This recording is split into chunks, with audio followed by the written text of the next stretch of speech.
آج کی شب میں قرآن عظیم کے 7 پارے مکمل ہو چکے ہیں۔ اللہ عز و جل اسی طرح مکمل قرآن عظیم کو تجوید کے ساتھ تلاوت کرنے اور آپ سب کو سماعت کرنے کی توفیق عطا فرمائے۔ سورہ مائدہ اور سورہ انعام یہ دونوں آج تلاوت ہوئی ہیں۔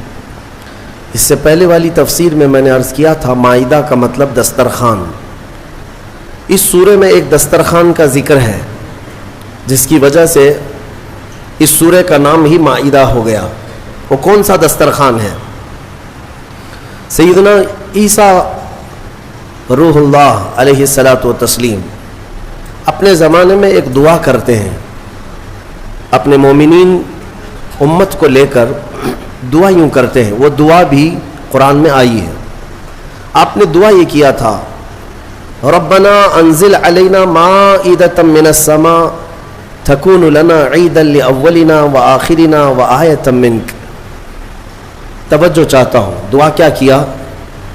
دعا میں یوں عرض کیا، اے ہمارے رب، آسمان سے تو ایک دسترخوان اتار ہمارے لیے، یعنی جنت سے ایک دسترخوان اتار، اور وہ دسترخوان کیسا ہو کہ امت کے لیے ساری چیزیں اس کے اندر میسر آ جائیں۔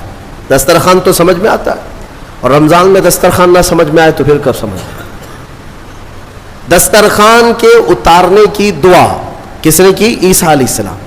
لیکن جو بات توجہ کی ہے وہ یہ ہے، عیسیٰ علیہ السلام یوں کہتے ہیں، جس دن یہ دسترخوان اترے گا تکون لنا عیدا لاولنا وآخرنا، وہ دن ہمارے اگلوں کے لیے اور ہمارے پچھلوں کے لیے عید کا دن ہوگا۔ کون سا دن؟ جس دن دسترخوان اترے۔ عقل کے اندھوں کو کون سمجھائے؟ قرآن تو کہتا ہے جس دن دسترخوان اترے وہ عید کا دن ہو سکتا ہے، اور جس دن پوری کائنات کا آقا تشریف لائے وہ 12ویں ربیع الاول کا دن عید کا کیوں نہیں ہو سکتا؟ جس کے صدقے میں سارے دسترخوان آئے، جس کے صدقے میں سارے خانے نعمت ملے۔ میرے عزیزو، یہ اہم چیز تھی، اس لیے میں نے عرض کیا کہ عیسیٰ علیہ السلام کے یہ جملے ہیں، تکون لنا عیدا لاولنا وآخرنا، ہم سے پہلے والوں کے لیے، ہمارے بعد والوں کے لیے وہ دن عید کا ہوگا جس دن دسترخوان اترے گا۔ میاں دسترخوان کے اترنے کا دن عید کا ہو سکتا ہے تو آمنہ کے لال کے آنے کا دن عید کا کیوں نہیں ہو سکتا؟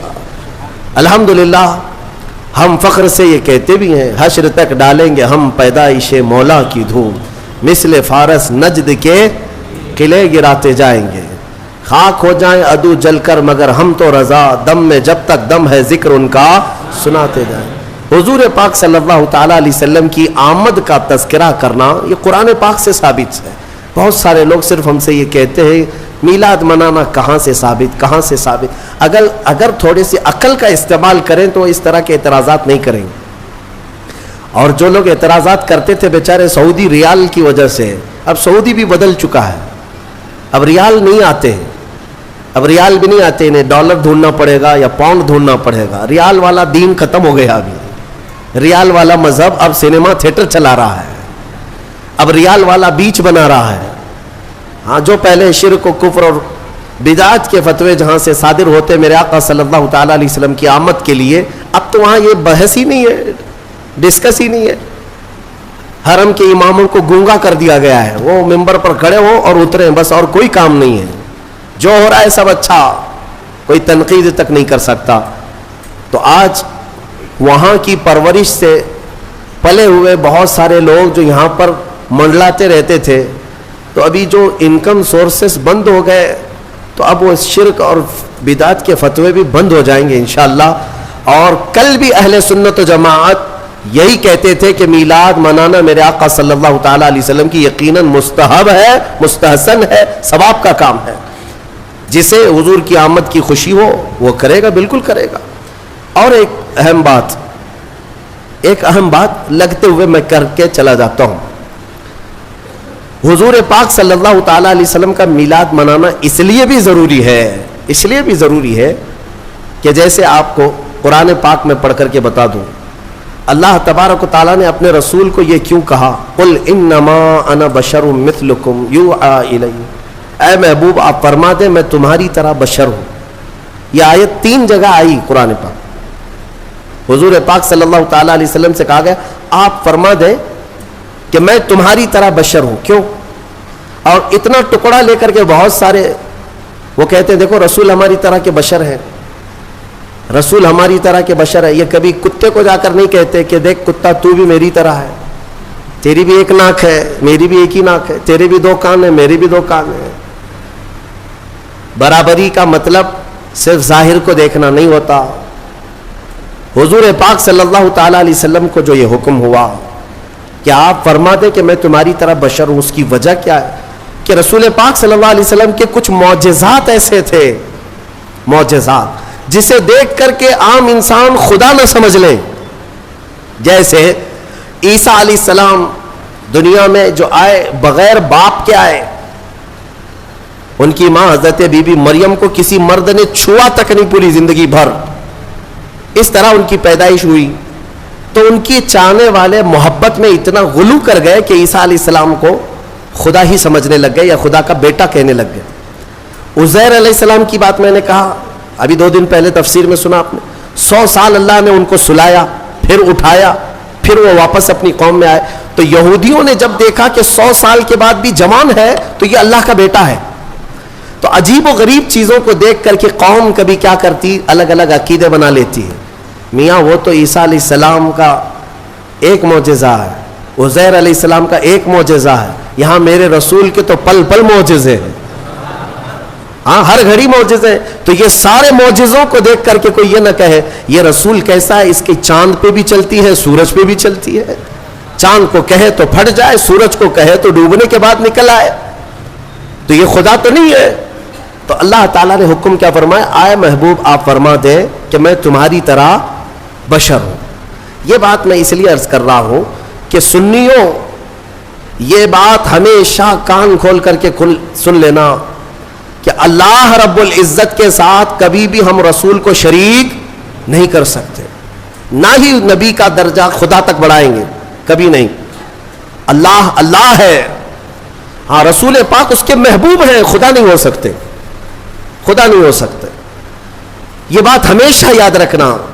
اور جو لوگ تم کو یہ الزام لگاتے ہیں کہ تم نبی کو خدا کے برابر کہتے ہو, خدا کے برابر تم نبی کو بنا لیتے ہو, یعنی جیسے اللہ کو مانتے ہو ویسے رسول کو بھی مانتے ہو, دونوں کو برابر مانتے ہو, ان کے لیے یہ جواب ہے کہ ہم میلاد مناتے ہیں. کیوں؟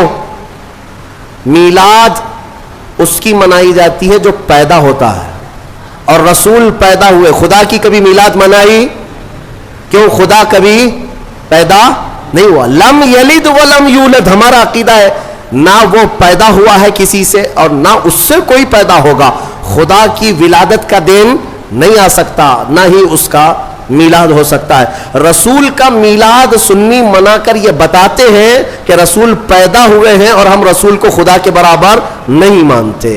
یہ میلاد بھی جو ہے شرک کو ختم کرنے کا ذریعہ ہے, شرک کو ختم کرنے کا ذریعہ ہے کہ کہیں کوئی انجانے میں یہ نہ سمجھ لے کہ رسول بھی خدا کے برابر ہے. نہیں, ہم بار بار میلاد منا کے بتائیں گے رسول پیدا ہوئے تھے اور خدا پیدا نہیں ہوتا. آخر میں اتنا ہی کہوں گا, میں مانتا ہوں اے عقل والو میرا محمد خدا نہیں ہے, مگر دلوں میں یہ نقش کر لو کہ وہ خدا سے جدا نہیں ہے. یہ عقیدہ ہے. بہرحال سورہ مائدہ کی کچھ آیتیں آپ کے سامنے عرض کر دیتا ہوں.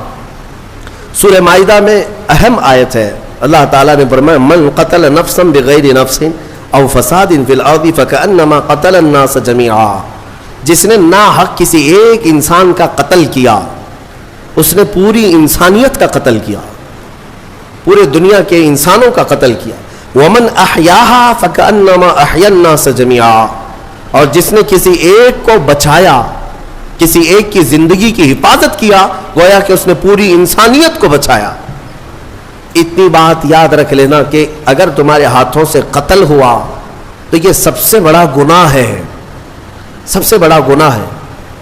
مرڈر کرنا, قتل کرنا, اسلام میں اس چیز کی اجازت ہی نہیں ہے. ناحق, ناحق. ہاں حق کے ساتھ کچھ جگہوں پر ہے, کچھ جگہوں پر ہے. وہ قتل و قتال کی باتیں جب آئے یا جہاد کے معاملات آئے تو وہاں پر میں کبھی ذکر کروں گا, لیکن ناحق کسی کو قتل کرنے کی اجازت اسلام ہرگز نہیں دیتا. اور اسی طرح سے میں یہ بات بھی بتا دوں، حدیث پاک میں ہے آدم علیہ السلام کا بڑا بیٹا حابیل اور چھوٹا بیٹا قابیل، ان دونوں میں لڑائیاں ہوئی عورت کو لے کر کے. دونوں ایک عورت سے شادی کرنا چاہتے تھے.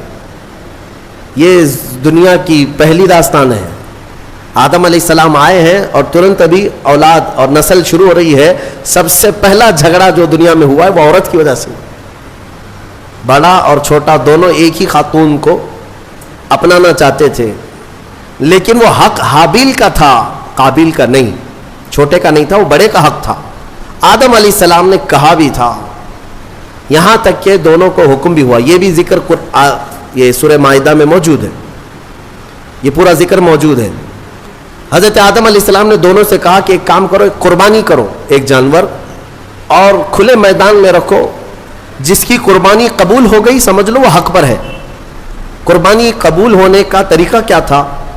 آسمان سے ایک آگ آتی اور وہ قربان کیے ہوئے جانور کو اٹھا لے جاتی، یعنی وہ جانور غائب ہو جاتا آگ میں. تو جس کی قربانی قبول ہو گئی وہ حق پر ہے، اس کا حق ہے. تو ہوا یہ کہ دونوں نے قربانی کی، قابیل نے بھی اور حابیل نے بھی، اور کھلے میدان میں اپنی قربانیاں رکھ دی. اللہ تبارک و تعالیٰ کی طرف سے آسمان سے ایک آگ آئی اور حابیل کی قربانی قبول ہو گئی، یعنی بڑے بیٹے کی. شادی کرنے کا اختیار بڑے کو ہی تھا. اب قربانی سے بھی پتہ چل گیا کہ حق پر یہ حابیل ہی ہے، تب بھی یہ قابیل ماننے کو تیار نہیں تھا. عورت یہ ایک ایسے فتنے کو جنم دے دی. ساری عورتوں کی بات نہیں کر رہا ہوں، عورت کا یہ ایک ذریعہ ایسا بن جاتا ہے جس میں بڑے بڑے بھسم ہو جاتے ہیں، کئی لوگوں کے تقوی ختم ہو جاتے ہیں. تو قابیل نے کہا کہ نہیں، یہ میرا ہی حق ہے، میں ہی اپناؤں گا، میں ہی نکاح کروں گا، میں ہی شادی کروں گا. جھگڑا اتنا بڑا. آدم علیہ السلام کچھ دنوں کے لیے باہر تھے تو ابلیس وہاں سے اپنی ڈیوٹی شروع کرتا ہے. سب سے پہلے انسانوں کو گمراہ کرنے کا جو اس نے شروعات کیا. قابیل کو آ کر کے اس نے طریقہ بتایا، ایک بڑا پتھر لے لے اور حابیل کے سر پہ مار دے، وہ مر جائے گا، ختم ہو جائے گا. اب تک کسی کی موت دنیا میں ہوئی نہیں ہے، نہ ہی مرڈر ہوا ہے نہ قتل ہوا ہے، اور پتہ بھی نہیں کیسے قتل ہوتا ہے، کیسے مرتے ہیں، یہ بھی نہیں معلوم تھا. شیطان نے سب سے پہلے یہ طریقہ بتایا. تو قابیل نے ایک بہت بڑا پتھر اٹھایا اور اپنے بڑے بھائی حابیل کو، وہ ایک جگہ بیٹھا تھا، پیچھے سے جا کر سر پر دے مارا. پتھر کی چوٹ لگتے ہی وہ گر گیا اور وہیں انتقال کر گیا، موت ہو گئی حابیل کی.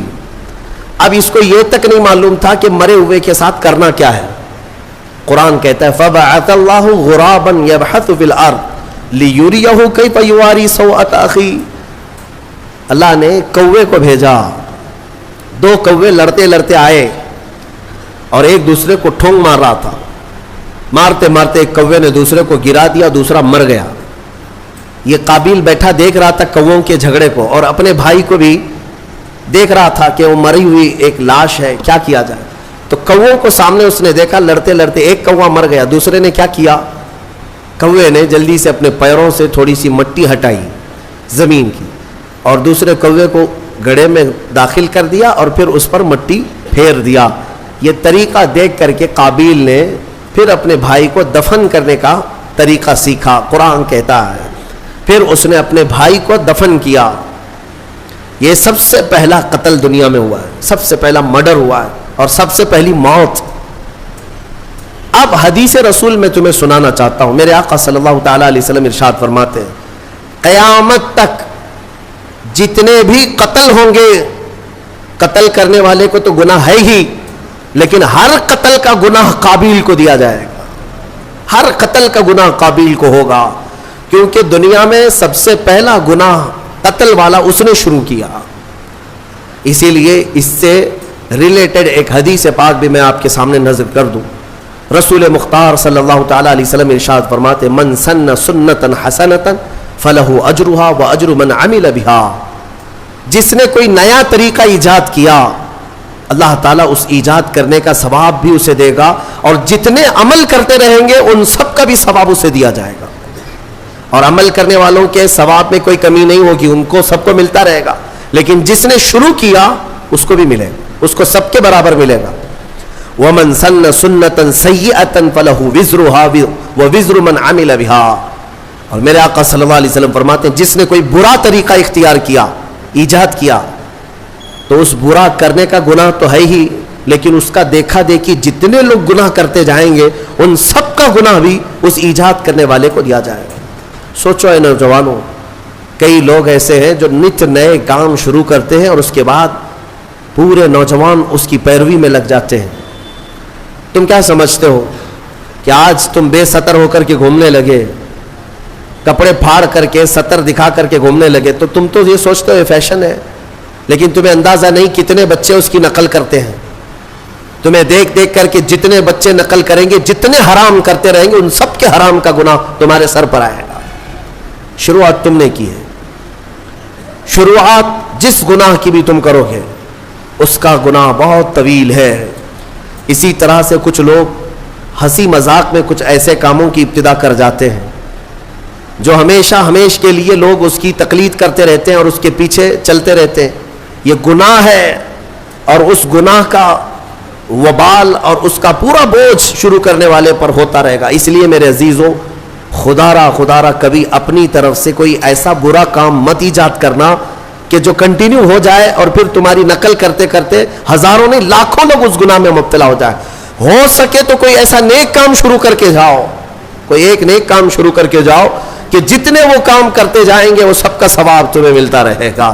ہم نے دیکھا ہے بزرگوں نے جو بھی کرنا شروع کیا تو کوئی نہ کوئی نیکی ہی ہمارے معاشرے میں ڈالی ہے, کوئی نہ کوئی نیکی ہی شروع کی ہے. آج پوری دنیا میں جہاں جہاں بھی جاتا ہوں دیکھتا ہوں, ہندوستان بھر کے ہر خطے میں ہر علاقے میں چھوٹی چھوٹی گلیوں سے بھی بچے نکلتے ہیں, ہمیں دیکھتے ہیں تو لبیک یا رسول اللہ کہتے ہیں, لبیک یا رسول اللہ, لبیک یا رسول اللہ, یہ نعرہ لگاتے ہیں. اس نعرے کو دینے والا ایک مرد قلندر خادم حسین رضوی, سب کو پتا ہے, دنیا جانتی ہے, ایک نئے کام کی ابتدا کیا تھا اور وہ تو قبر میں سو رہا ہے. لاکھوں جو نعرہ لگاتے ہیں سب کا ثواب اس کی قبر میں پہنچتا رہے گا. ہو سکے تو کچھ ایسا کرو کہ جس سے تمہاری قبر میں اجر کا سلسلہ کنٹینیو ہو جائے. ایسا نہیں کہ گناہوں کی شروعات کر دیا.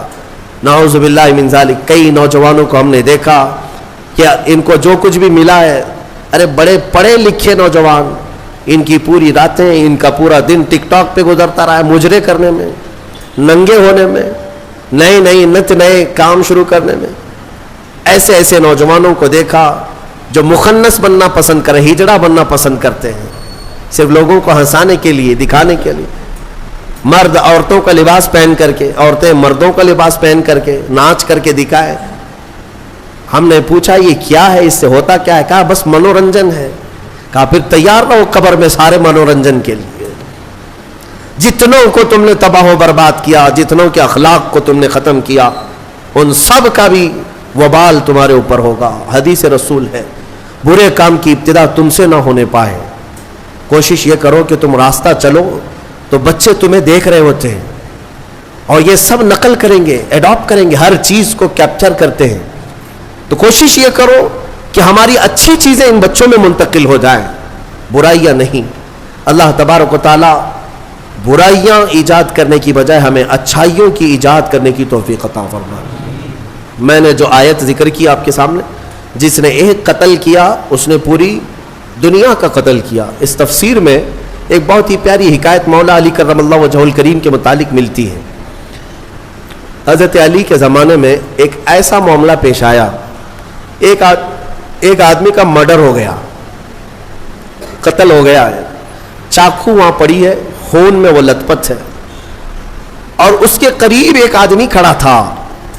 پولیس گزر رہی تھی, اس زمانے کی جو پولیس رہی ہو, حضرت علی رضی اللہ تعالیٰ عنہ کے جو عمال تھے وہ گزر رہے تھے. سپاہی دیکھا ایک آدمی کا قتل ہوا ہے, تازہ خون بہ رہا ہے, چھری ہے, اور ایک آدمی ہے وہاں پر, اس کو پکڑ لیا.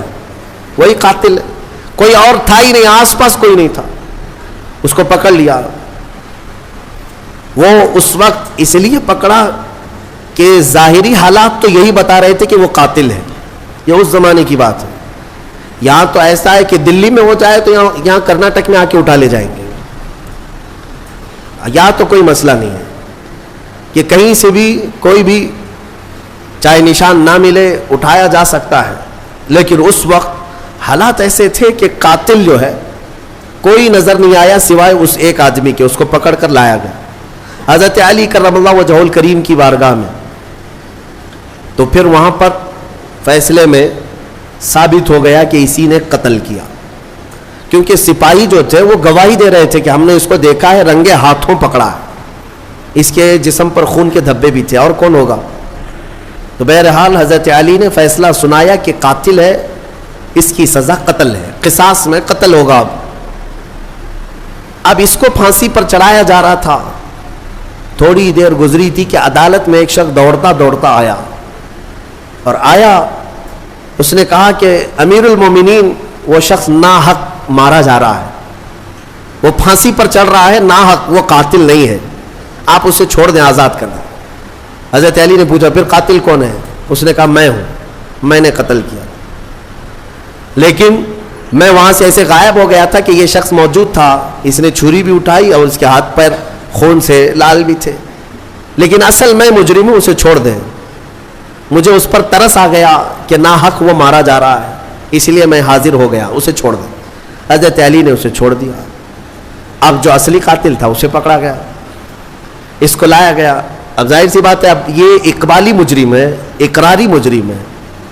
تو اس کو جب سزا سنائی جا رہی تھی تو حضرت امام حسن رضی اللہ تعالیٰ حضرت علی کے صاحبزادے، عمر اس وقت جو بھی رہی وہ جوان تھے، آئے دربار میں، کہا کہ امیر المومنین اس شخص کو بھی آزاد کر دیجئے، اس شخص کو بھی آزاد کر دیجئے، آپ معاف کر دیجئے. کہا کیسے؟ ایک قاتل کو کیسے آزاد کیا جا سکتا ہے؟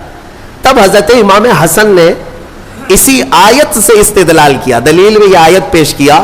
ابا جان کیا ہم نے قرآن میں یہ نہیں پڑھا؟ اللہ تعالیٰ فرماتا ہے جس نے کسی ایک کا قتل کیا گویا کہ اس نے پوری انسانیت کا قتل کیا، تو قاتل کو سزا تو ہونی ہے.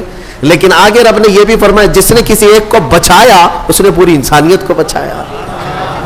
اس ایک بندے نے ناحق مرنے والے کو بچا لیا. آپ کے ہاتھوں وہ پھانسی پر چڑھ جاتا، ناحق مرتا، اس کو اس نے بچایا، اس بچانے کی وجہ سے اس کو آپ آزاد کرتے. فیصلے میں اس شخص کو آزاد کیا گیا. میرے عزیزوں، یہ آیت کریمہ سے میں یہ بتانا چاہوں گا کہ الحمدللہ اسلام نہ کبھی آتنک، نہ دہشت، نہ ٹیرر جیسے الفاظ کا اپیوگ کرتا ہے، استعمال کرتا ہے، اور نہ ہی ہم نے کبھی اپنی ڈکشنریوں میں اس کو دیکھا ہے. قتل اور ڈرانا دھمکانا یہ دنیا کے حصے میں ہے، اسلام کے دامن میں نہیں ہے. الحمدللہ یہ ہو کیا رہا ہے، ہمارے لوگ پڑھے لکھے کم ہیں، اور جو میڈیا بتا دے اس کو آمنا صدقنا کر جاتے ہیں. ہاں صبح سے شام تک یہ بھونک رہے ہیں صحیح ہوگا، دیکھ کر کے کچھ لوگوں کو ایسا لگنے لگا ہے کہ ہاں یہ صحیح ہوگا. ان کا کام یہ ہے کہ ایک جھوٹ کو 100 بار بولتے جائیں. میاں یہ میڈیا کب بکرے کو کتا بنائے اور کب کتے کو بلی بنائے تمہیں کچھ نہیں پتا چلے گا، تم تو مانتے رہ جاؤ گے. آپ نے سنا ہوگا نا، ایک شخص بازار سے بکرا خریدا، 3 لوگوں نے طے کر لیا تھا کہ اس کو ہڑپنا ہے، لیکن پلاننگ کیسے کی تھی؟ 4 لوگ تھے، یہ چاروں ٹھگیوں نے برابر فاصلے پہ راستے میں کھڑے ہو گئے. بکرا خریدا ہے بیچارہ بھولا آدمی، لے جا رہا ہے گھر پہ. پہلا والا اس سے کہتا میاں کتا کتنے کا خریدے؟ جھگڑنے لگ گیا کہ بیوقوف ہے، کتا لگ رہا ہے تجھ کو، یہ بکرا ہے، مارکیٹ سے ابھی خرید لایا ہوں، آنکھیں ہیں یہ کیا ہے تیری؟ بہت جھگڑا کیا. بہرحال پہلا والا تو چلا گیا. آگے وہ چلا، تھوڑی دیر کے بعد راستے میں دوسرا والا تھا، وہ بھی انجان بن کے کھڑا تھا. گزرتے اس نے کہا میاں کتا تو بڑا اچھا ہے تمہارا، سیم ورڈ، سیم وہی بات کہا. تو پھر اس کو غصہ آیا کہ بھائی یہ کتا کیوں کہہ رہے ہو، بکرا ہے. لیکن دل میں تھوڑا سا ہونے لگا، پہلا والا بھی بولا یہ دوسرا والا بھی بولا. اس کے بعد پھر اس سے بھی تھوڑا تو جھگڑا ہوا، آگے بڑھا، تیسرا بھی برابر پوائنٹ پہ کھڑا تھا. ایک دوسرے کی کوئی شکل ملتی جلتی نہیں ہے، لباس نہیں ہے، راستہ الگ ہے. تیسرا بھی ملا اور کہا میاں کتا کتنے کا خریدے؟ بہت اچھا کتا ہے. اب اس کا شک بڑھ گیا، میری آنکھیں تو کہیں اندھی نہیں ہے، میں بکرا لایا تھا کہ کتا لایا؟ وہ ٹٹول کر کے دیکھنے لگا. کہیں دھوکہ مجھے تو نہیں ہو رہا ہے. ایسا کیسے ہو سکتا ہے کہ 3 لوگ وہ بھی راستے میں الگ الگ سب کتا ہی بول رہے ہیں, بکرا نہیں کہہ رہے. اس کو بہت دل میں یہ ملال ہونے لگا کہ مجھے میری آنکھوں میں کچھ ہو گیا ہے. آگے گھر قریب تھا کہ چوتھے نے آخری کیل ٹھونک دی. چوتھے نے کہا میاں کتا تو بہت اچھا ہے آپ کا, کتنے کا کتا خریدے؟ اب بیچارہ وہ بکرا چھوڑ کر بھاگا. نہیں, مجھ سے ہی غلطی ہوئی ہے. ایک آدمی بولتا, 2 بولتے, یہ 4 لوگ اس کو کتا ہی بول رہے ہیں. یہ بکرا نہیں ہے, کتا ہے. یہ ساری میڈیا اسی طرح کتا بنا رہے ہیں, اسی طرح کتا بنا رہے ہیں. تمہارے پاس بکرا ہے, لیکن بار بار جب کتا کتا کہا جاتا ہے تو لگنے لگتا ہے کہ کہیں ایسا تو نہیں ہے کہ میرے پاس بکرا نہیں ہے. میرے عزیزوں, ایک بات یاد رکھنا, یہ دن میں 100 مرتبہ تسبیح پڑھیں تمہارے لیے, تمہارے خلاف, تب بھی قرآن کہتا ہے کہ ایمان والے استقامت والے ہوتے ہیں.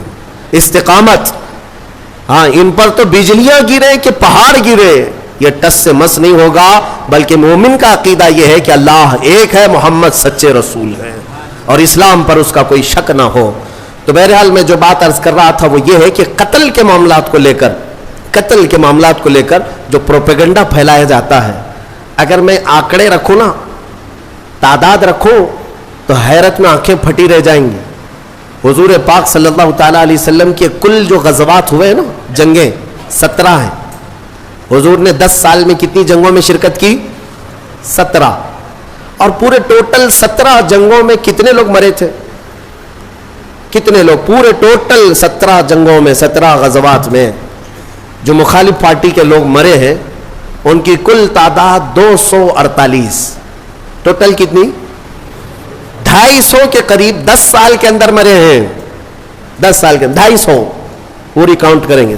اب آؤ میں تمہیں بتاتا ہوں, یہ دنیا کو جو امن کا پاٹھ پڑھاتے ہیں, world war first, world war second, جو دنیا کی سب سے بڑی جنگیں ہوئی ہے نا, دنیا کی جنگ عظیم, پہلی جنگ عظیم, دوسری جنگ عظیم, کتنے مارے گئے اس میں پتہ ہے آپ کو؟ ورلڈ وار فرسٹ جو 1920 کے قریب تھی, اس میں 3 کروڑ لوگ مارے گئے تھے, 3 کروڑ. اور ورلڈ وار سیکنڈ میں 5 کروڑ لوگ اتنے مارے گئے ہیں, اور یہاں 250. اور اسلام پھر بھی قتل والا ہے. انہوں نے لاشوں کے انبار لگا دیے پوری دنیا میں. آپ کو پتہ ہے آج صرف 10 سال ہونے کو آ گئے, ملک شام میں 8 لاکھ لوگ مارے جا چکے ان کی جنگوں میں. 8 لاکھ لوگ. عراق میں بھی وہی, یمن میں بھی وہی, افغانستان میں بھی وہی. پوری دنیا میں لاشوں کا انبار بچھایا ہے امریکہ نے اور اس کے اتحادی فوجوں نے. لیکن کبھی یہ نہیں کہا جاتا کہ وہ ٹیررسٹ ہیں, یہ نہیں کہا جاتا. یہ جہاں اترتے ہیں بموں سے مار مار کر پوری زمینوں کو بنجر کر ڈالتے ہیں. عراق میں اگر آپ کو جانا ہوگا, آپ دیکھنا, 15-20 سال پہلے کی بات میں بتا رہا ہوں, ایک بڑا گراؤنڈ تھا, باغیچہ تھا, اور اب ہم وہاں جا کر دیکھتے ہیں تو پورا باغیچہ قبرستان ہے. پیر رکھنے کی جگہ نہیں, اتنی قبریں ہیں وہاں. پورا میدان قبروں سے بھر گیا ہے. نئے نئے میدان تو انہوں نے قبرستان میں بدل دیے. اے مسلمانوں, ذرا مطالعہ کرو, دنیا یہی ٹھگی بنا رہی, یہ ٹھگی ہے. خود کا دامن ناپاک ہے, قتل سے ان کے خون, ان کے ہاتھ رنگے ہیں, لیکن دنیا اسلام کو اور مسلمانوں کو قاتل بتانے میں کوئی شوشہ نہیں چھوڑتی, کوئی شوشہ نہیں چھوڑتی. الحمدللہ یہاں دین اسلام میں جانوروں کو بھی مارنے کا حکم نہیں ہے. ہاں, یہ بات یاد رکھ لیں, ہر چیز کا حساب ہونا ہے. جو قتل ہوئے جنگوں میں, وہ ظاہر سی بات ہے, وہ اصول تھے کہ جس نے تلوار اٹھایا اس کے خلاف جنگ تھی, باقی کسی کے لیے نہیں. گھر میں بیٹھے ہوئے آدمی کو جا کے مارنے کا حکم نہیں ہے. کسی پر جا کر اٹیک کرنا, سوسائڈ بم لگانا, یہ اسلام کے طریقے ہے ہی نہیں. لہٰذا اس تھیوری کو ہمیشہ سمجھا کریں. دنیا جو پڑھا رہی ہے وہ غلط ہے. قتل کے ساری داستانیں انہوں نے لکھی ہیں, اسلام کا دامن اس سے پاک ہے الحمدللہ. قتل کی یا مرڈر کی تعلیم اسلام نہیں دیتا. ہاں, چند جماعتیں جو ابھی پوری دنیا میں مسلمان نام سے پنپتی ہیں, میں یقین کے ساتھ کہتا ہوں ان کا اسلام سے کوئی تعلق نہیں. چاہے وہ IS ہو یا پھر لشکر یا کوئی دوسری تنظیمیں, جو ناحق مسلمانوں کا خون بہاتی ہیں یا ناحق کسی پر اٹیک کرتی ہیں. اسلام کا یہ طریقہ کار ہے ہی نہیں, اور یہ حقیقت میں انہی کے پالے ہوئے لوگ ہیں, انہی کے پالے ہوئے لوگ. ہم نے عراق میں سنا بھی ہے, معلوم بھی کیا ہے, یہ آئے کہاں سے تھے, یہ IS اور داعش, یہ سب کے سب انہی یہودیوں اور امریکہ کے پیدا کیے ہوئی جماعتیں تھیں, ان کو سپورٹ وہیں سے تھا. باقی ایک بات میں آپ کو بتا دیتا ہوں, ایک عیسائی پادری گزر رہا تھا اپنی 2 بیٹیوں کے ساتھ کار میں, توجہ چاہتا ہوں, بہت اہم بات ہے. وہ کار میں جا رہا تھا اور کچھ گن لے کر کے کھڑے تھے, گن لے کر کے, بڑی بڑی داڑیاں تھی, اسلامی لباس تھا, اور وہ جس کو دیکھو اس کو مار رہے تھے راستے میں. بیچ راستے میں اس عیسائی پادری کو بھی روک دیا انہوں نے, 2 بیٹیاں بھی تھی اس کے ساتھ, اتارا, کہا کہ تو مسلمان ہے یا غیر مسلم ہے؟ اس نے کہا میں مسلم ہوں. اس نے کہا میں مسلم ہوں. کہا تو پھر قرآن پڑھ کے دکھا. تو اس نے پڑھنا شروع کیا, بائبل پڑھا اس نے, عربی میں جو بائبل تھی وہ پڑھا. پڑھنے کے بعد انہوں نے کہا ٹھیک ہے جاؤ, تمہارا راستہ ٹھیک ہے, کلیئر ہے. وہ آگے چل پڑا. اس کی بیٹیاں پوچھنے لگی بابا آپ کو تو قرآن آتا نہیں, آپ تو بائبل پڑھے اس کے سامنے. اس عیسائی نے کہا بیٹا میرا یقین ہے قرآن کا پڑھا ہوا اگر ہوتا تو ایسا ظالم کبھی نہیں ہوتا. اس کو قرآن آتا ہی نہیں, مجھے یقین تھا, اور قرآن اگر آتا تو ایسا ظالم نہیں بنتا کہ راستے میں کھڑے ہو کر ناحق لوگوں کا قتل کر رہا ہوتا. یہ عیسائیوں کا بھی یقین ہے کہ قرآن کا سمجھنے والا کبھی قاتل نہیں ہوتا, ظالم نہیں ہوتا. اللہ تبارک و تعالیٰ اس ظلم کی دنیا سے ہمیں آزاد فرمائے. آخر میں سورہ انعام کی ایک آیت ذکر کر کے میں اپنی گفتگو کو سمیٹتا ہوں. اللہ تعالیٰ نے قرآن میں فرمایا, سورہ انعام میں بڑی حوصلہ افزا آیت ہے, وَمَا مِن دَابَّةٍ فِي الْأَرْضِ وَلَا طَائِرٍ يَطِيرُ بِجَنَاحِهِ. اللہ تعالیٰ نے فرمایا إِلَّا أُمَمٌ أَمْثَالُكُمْ مَا فَرَّطْنَا فِي الْكِتَابِ مِن شَيْءٍ ثُمَّ إِلَىٰ رَبِّهِمْ تُحْشَرُونَ. مَا فَرَّطْنَا فِي الْكِتَابِ مِن شَيْءٍ. اللہ تبارک و تعالیٰ فرماتا ہے پوری زمین میں کوئی رینگنے والا جانور ایسا نہیں, یا آسمان میں اڑنے والا کوئی پرندہ ایسا نہیں کہ ان کی اللہ نے جماعت کی جماعتیں نہ بنائی ہو, اور سب کا رزق اللہ نے اپنے ذمہ لیا ہے, اور تم سب کو اللہ کے حضور لوٹایا جائے گا, سب کو اللہ کی طرف لوٹایا جانا ہے. اب رزق کا جو معاملہ ہے اس کو میں کہتا ہوں, سوراخ میں رہنے والی چونٹیوں کو بھی اللہ تعالیٰ رزق پہنچاتا ہے, آسمان میں اڑنے والے پرندوں کو بھی اللہ رزق پہنچاتا ہے. بعض جاہل جو ہے رمضان سے پہلے اس طرح کی باتیں کرتے ہیں, ان کا اسلام سے تعلق نہیں یا پڑھے لکھے نہیں ہیں. وہ کہتے ہیں کہ رمضان میں لوڈ شیڈنگ ہوتی ہے. لوڈ شیڈنگ کا مطلب خزانے میں بچت کے لیے مسلمانوں کو بھوکا رکھا جاتا ہے کہ صبح بھی مت کھاؤ, دوپہر میں بھی مت کھاؤ, شام تک بھوکے رہو تاکہ اللہ کے رزق کے خزانے میں تھوڑی بچت ہو جائے. ظالموں تمہیں کیا پتا کہ رب تبارک و تعالیٰ کے رزق کے خزانے کتنے وسیع ہیں, تمہیں پتا ہے؟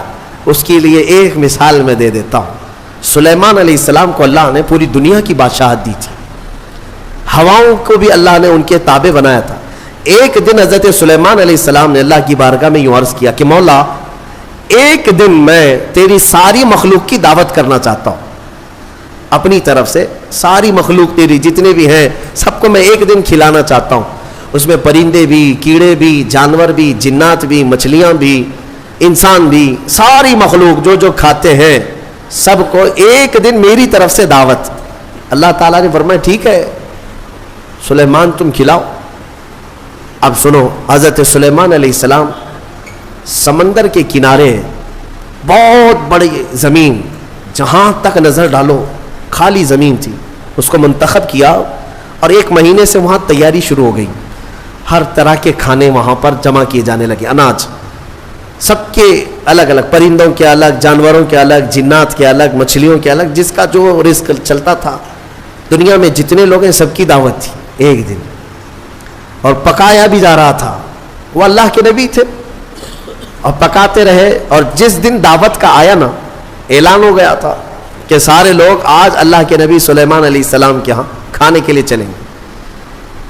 تو ابھی دوپہر کے وقت دعوت تھی, صبح کے وقت یعنی دوپہر سے پہلے سمندر سے ویل مچھلی جو ہوتی باہر نکلی, کہا کہ اے اللہ کے نبی میرا حصہ مجھے دے دیجیے. کہا ابھی وقت ہے, سارے آئیں گے تب تیرا حصہ بھی دے دیا جائے گا.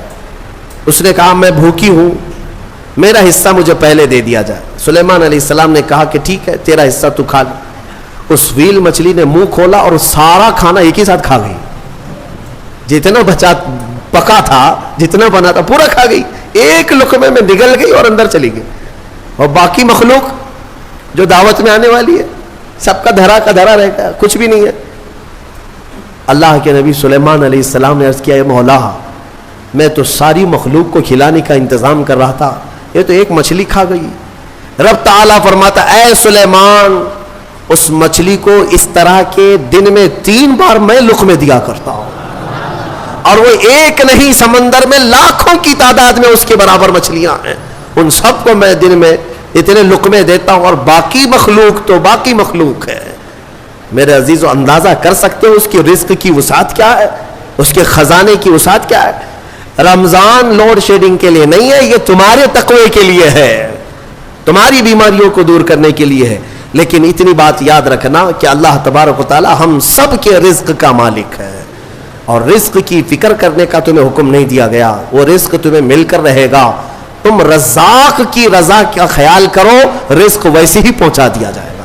اقبال نے یہی کہا کہ رزق کی تو فکر ہے اور رزاق کو بھول گیا انسان. اور حضرت علی فرماتے ہیں لا تکثر ہمک ما قدر یکون, اپنی فکروں کو بہت زیادہ مت کر, جو مقدر میں ہے وہ مل کے رہے گا. تم رزق کی خاطر نمازیں بھی چھوڑ رہے ہو, قرآن بھی چھوڑ رہے ہو, تراویح بھی چھوڑ رہے ہو, نہیں دکان میں بیٹھنا پڑتا ہے. تم کو ایسا لگتا ہے کہ سارا رزق تمہارا دکان ہی دیتا ہے, سارا رزق تمہاری جاب ہی دیتی ہے. اگر اللہ بند کر دے ایک دروازہ, پوری دنیا مل کر کے دروازہ نہیں کھول سکے گی. وہ مالک ہے, وہ رزاق ہے. لہذا تم رزق کے لیے تلاش سے پہلے اللہ کی رضا اور رزاق کی رضا کی طرف آؤ. رزق کے خزانے اور دروازے اللہ ویسے ہی کشادہ فرمائے گا. مولا کریم محتاجی سے ہماری حفاظت فرمائے. وآخر دعوانا الحمد للہ رب العالمین. السلام علیکم.